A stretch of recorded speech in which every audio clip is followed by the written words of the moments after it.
시편 50편은 아삽의 시라고 되어 있습니다. 그 앞에 표제어를 보십시오. 아삽의 시. 아삽이 누굽니까? 다윗 시대의 유명한 성가대장이었습니다. 성가대 지휘자였습니다. 이분은 참 유명했던 것 같습니다. 성령 충만해서 놀라운 영감으로 하나님의 계시를 받아 시를 쓰고 거기에 곡을 붙여서 레위 성가대를 직접 지휘한 겁니다. 오늘 본문도 아삽의 시입니다만은 시편 78편 같은 경우도 이제 유명한 아삽의 시입니다. 거기에 보면 뭐라고 하느냐 하면 내 입을 열어 창세부터 감추인 비밀을 비유로 말한다. 그러니까 수시로 이 아삽은 하나님의 계시를 받았습니다. 그래서 시를 쓰고 곡을 만들어서 직접 백성들 앞에서 하나님 앞에서 연주를 했습니다. 지휘를 했습니다.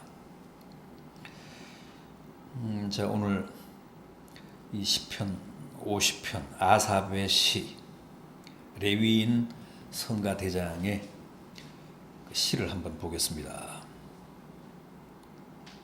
성령이 충만해서 자기가 듣고 본 하나님의 계시를 옮긴 겁니다. 시로 읊은 겁니다. 아마 이 시편 50편도 틀림없이 지휘를 했을 겁니다. 그 성가대에서 지휘를 하면서 하나님을 찬양했을 겁니다.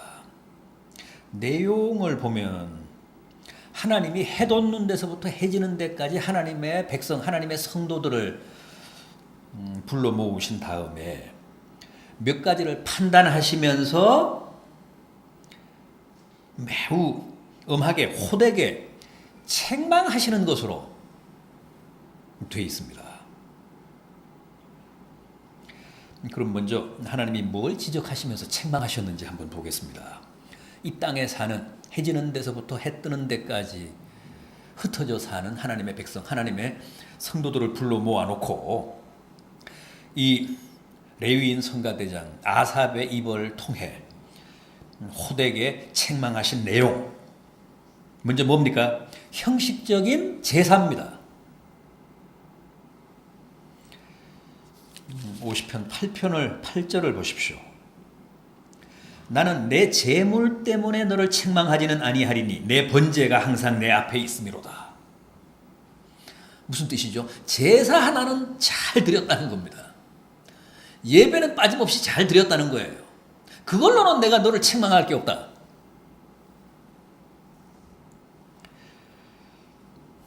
그러나 이어지는 10절을 보십시오.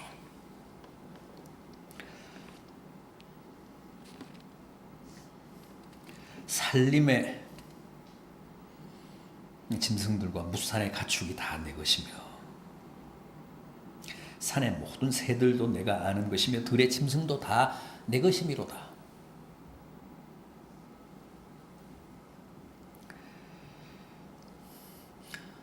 세상 만물이 다 하나님의 것이잖아요.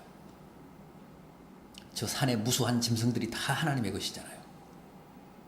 하나님은 뭐 고기가 드시고 싶으면 자기 거니까 다 드실 수 있고 수양의 피가 마시고 싶으면 얼마든지 마실 수 있는 분이십니다. 우리가 굳이 안 드려도 됩니다. 무슨 뜻이죠? 하나님이 원하시는 것은 수소의 고기가 아니라는 겁니다. 순염소의 피가 아니라는 겁니다. 하나님이 무슨 피의 굶주린 신이십니까?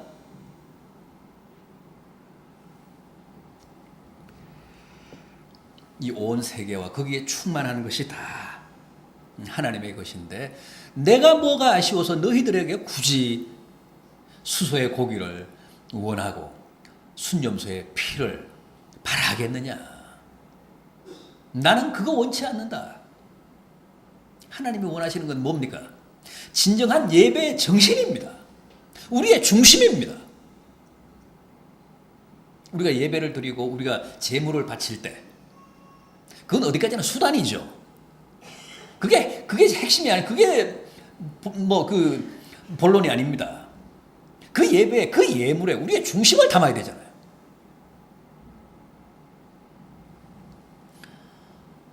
그런데 어디를 봐도 중심은 안 담겨 있고 형식적인 예배만 바친다는 거죠, 너희들은.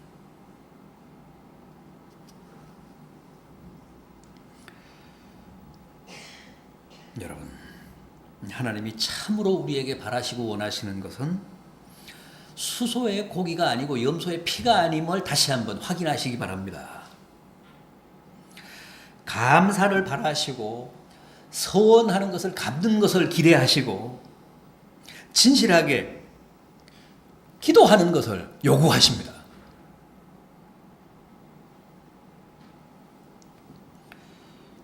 여러분, 형식이 아닙니다. 의식이 아닙니다. 하나님은 예배의 근본을 원하십니다. 제사란 의식이 아닙니다. 감사하는 마음의 구체적인 표현이어야 합니다. 간절한 기도의 자세를 뜻하는 것이어야 합니다. 비록 내게 해로울지라도 하나님께 약속한 것은 반드시 지키겠다는 다짐의 표현이어야 합니다. 어떻게든 말씀으로 살겠다는 결단의 의식이어야 합니다. 그게 예배인데 정작 그런 예배의 중심은 실종이 되고 단순한 짐승의 고기나 짐승의 피를 바치는 형식적인 제사는 결코 하나님이 원치 않으십니다. 그런 제사는 산 제사가 아니고 죽은 제사이기 때문에 안 받으신다는 거예요. 14절과 15절을 보십시오. 오늘 우리가 함께 본 본문 14절 15절. 감사로 하나님께 제사를 드리며 지존하신 이에게 내 서원을 갚으며 환난 날에 나를 부르라. 내가 너를 건지리니 네가 나를 영화롭게 하리로다. 감사로 드리는 제사, 서원을 갚겠다는 다짐으로 드리는 제사, 환난 날에 하나님을 부르는 간절한 기도로 드리는 제사를 바치라는 주문이십니다. 요구십니다. 그런 제사를 통해 하나님이 기쁘심을 누리고 영화로우심을 얻는다고 합니다.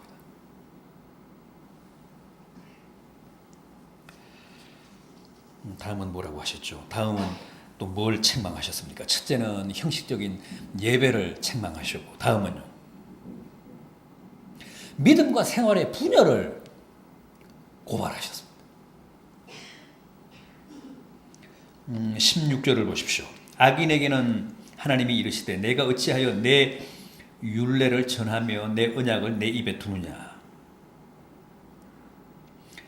내가 교훈을 미워하고 내 말을 뒤로 던지며 도둑을 본즉 그와 연합하고 간음하는 자들과 동료가 되며 내 입을 악에게 주고 내 혀로 거짓을 꾸미며 앉아서 내 형제를 공박하며 내 어머니 아들을 비방하는도다. 주의 율례를 전하고 주의 언약을 입에 담고 살면서도 실은 주의 교훈을 미워하고 주의 말씀을 뒤로 던지고 도적들과 야합하며 입을 악에게 혀는 괴사에게 주고 형제를 공박하고 비방하며 사는 이중 생활에 빠졌다고 책망하고 계십니다. 21절 말씀도 보면 기가 막힙니다. 21절 상반절. 내가 이 일을 행하여도 내가 잠잠하였더니 내가 나를 너와 같은 줄로 생각하는도다. 하나님이 하마나 하며 참고 기다리시건만 못난 인간들이 하던 짓을 계속하면서 뭐라고 생각한다고요? 하나님도 자기들과 같은 사람, 같은 분으로, 같은 존재로 생각한다는 거예요.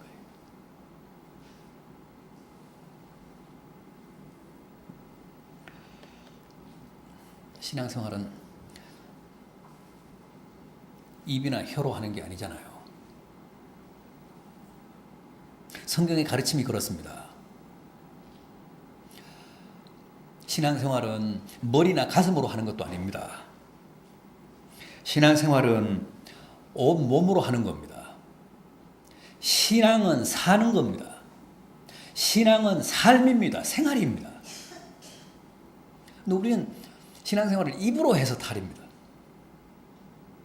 때로는 신앙생활을 가슴으로만 합니다. 그래서 뜨거워서 그냥 펄펄 뛰기만 하지 삶은 없다는 거죠. 또 좀 배웠다는 사람은 머리로만 합니다. 그게 다 잘못됐다는 거예요. 그게 틀렸다는 겁니다. 신앙생활은 온 몸으로 해야 한다고 합니다. 몸이라는 말은 소마라는 말은 무슨 말이라고요? 존재라는 뜻이라고 했습니다.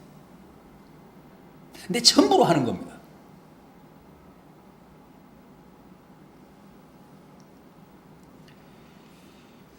야고보서 1장 22절입니다. 너희는 도를 행하는 자가 되고 듣기만 하여 자신을 속이는 자가 되지 말라. 야고보서 2장 26절입니다. 영혼 없는 몸이 죽은 것 같이 행함이 없는 믿음도 죽은 믿음이니라. 그리스도인은 믿음과 행함이 하나여야 합니다. 믿음 따로 생활 따로여서는 안 됩니다. 그게 분열입니다. 그게 소외입니다. 그게 위선이고 외식이고 하나님의 진노를 자초하는 죄악입니다. 그래서 어떻게든 신앙과 삶이 따로 작동해서는 안 되고 하나가 되어야 된다. 하나로 일치시켜라. 그래서 너희의 삶으로 너희의 존재 그 자체로 하나님을 기쁘시게 하고 영화롭게 해라.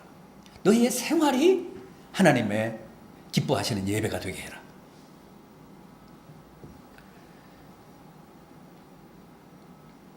마지막 말씀은 책망이 아니라 하나님의 간곡한 당부입니다. 뭐라고 하십니까? 하루바삐 예배와 바른 삶을 회복하라고 하십니다. 오늘 본문 마지막 절인 23절 다시 보십시오. 감사로 제사를 드리는 자가 나를 영화롭게 하나니 그의 행위를 옳게 하는 자에게 내가 하나님의 구원을 보이리라. 감사로 제사를 드리고 그 행위를 옳게 하라고 합니다. 그러니까 삶과 예배를 회복하라는 촉구입니다. 형식적으로 제사 드리지 말고 예배 진정한 정신을 회복하라는 것이고 또 말로만 혀로만 머리로만 가슴으로만 믿지 말고 행위로 생활로 삶으로 믿으라는 겁니다. 그러니까 말씀이 육신이 되게 하라는 겁니다. 예배와 삶의 회복이라는 말씀은 결국 거듭 말씀드리지만은 너희의 삶으로 하나님이 기뻐하시는 산 제사를 드리라. 그게 바로 바울이 권면한 온 몸으로 하나님께 산 제사를 드리라는 말씀과 같습니다. 그리스도인은 생활 자체가 예배여야 합니다. 감사로 충만한 바른 삶 그 자체가 기도고 찬양이고 예배여야 합니다. 하나님이 궁극적으로 우리에게 원하시는 것은 언제나 그겁니다. 하나님 우리에게 돈 원하시지 않습니다. 하나님 우리에게 짐승의 고기, 짐승의 피 원하시지 않습니다. 우리의 중심을 원하십니다. 우리의 바른 삶을 기대하십니다. 우리는 예배를 드려도 항상 형식이잖아요.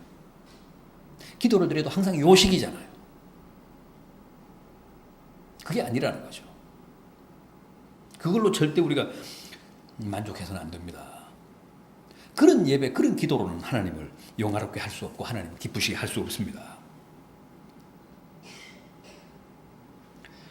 감사로 제사를 드리는 자가 나를 영화롭게 한다. 23절 말씀 절대 잊지 마십시오.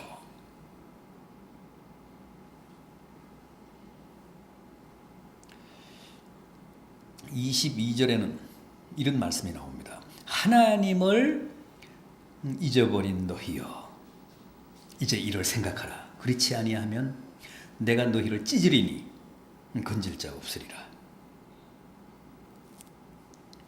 거짓된 예배, 형식적인 예배를 바치는 자는 이를테면 하나님을 잊어버린 자입니다. 그런 자는 하나님이 찢으신다고 합니다. 징계하신다는 뜻입니다. 모진 아픔을 주신다는 겁니다. 우리로 하여금 깨닫게 하기 위해. 날마다 형식적인 예배, 거짓된 예배를 드리다가 하나님이 우리를 찢으시면 어떡합니까? 찢으면 일단 아프잖아요. 하나님이 주시는 상처는 치명적입니다. 그 전에 이 하나님의 권면과 당부의 말씀을 용납하고 받아들여서 예배도 회복하고 삶도 되찾으라는 겁니다. 그러면 잃어버린 하나님도 다시 찾게 된다고 합니다. 여러분, 우리는 지금 뭘 잊고 있습니까? 대체 우리는 뭘 잃어버렸습니까? 우리 믿는 자들에게는 여름이 수련의 계절이잖아요.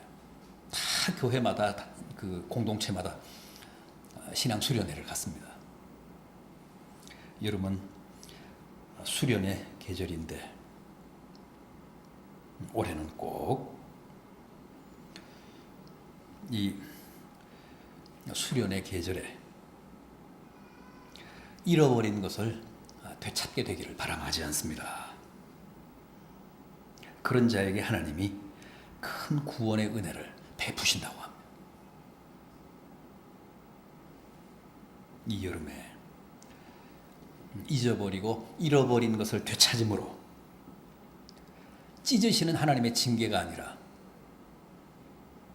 하나님의 놀라운 은혜와 축복을 누리는 복된 성도들 되시기를 진심으로 기원합니다.